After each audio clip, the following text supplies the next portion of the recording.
When it was announced that Epic Games, the company who created the Unreal Engine and one of the most popular games to ever exist, Fortnite, would compete against the universal digital store titan known as Steam, the PC gaming community was very excited.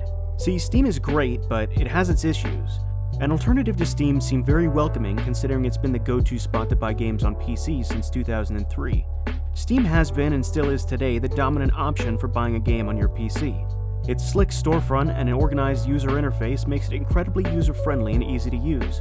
But unfortunately, upon its release, the Epic Games Store shook up the industry in a way that most people weren't expecting, with its anti-consumer method of buying up third-party games for timed exclusivity. The start of it all.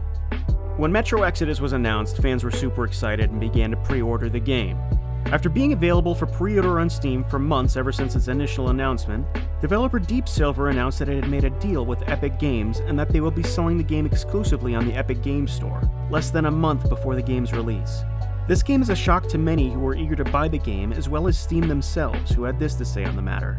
"We think that the decision to remove the game is unfair to Steam customers, especially after a long pre-sale period.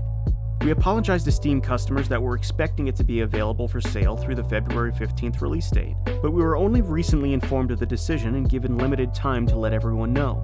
It was also announced that all who pre-ordered the game would still get their copies, but for anyone else who wanted to play the game through Steam and didn't pre-order, you would have to wait an entire year to get it through Steam.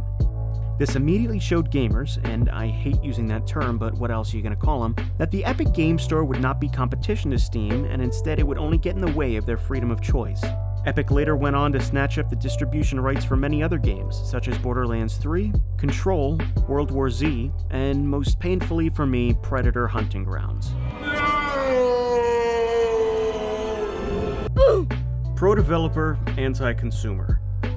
While Epic Games can be considered pro-developer by giving the developers of these third-party games more of a cut of their earnings, it becomes pretty anti-consumer for this very reason. When people buy games on Steam, Steam takes 25% of however much a customer paid for that game to keep for themselves. The rest of the money goes to the developer. Epic only takes 12%, leading to game developers getting more money from sales made on the Epic Games Store. The thing is, when Epic strikes a deal with a company, they also get all the distribution rights for that game, meaning you can't buy or play the game anywhere other than from their own store. Now, the developers aren't at fault here. It's completely understandable for them to take this offer, but for Epic to eliminate the competition by removing any chance for competition is where there's an issue. It's just not fair.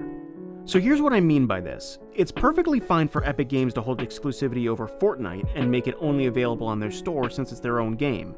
But by buying the distribution rights of third-party titles, games made by other companies such as Deep Silver, Tripwire, or even bigger companies like Gearbox Software, and then to prohibit these games from being sold anywhere else but the Epic Games Store, you take away the customer's ability to choose. It's like if you wanted to buy Kraft Mac and Cheese, but you can only buy it from Target from now on.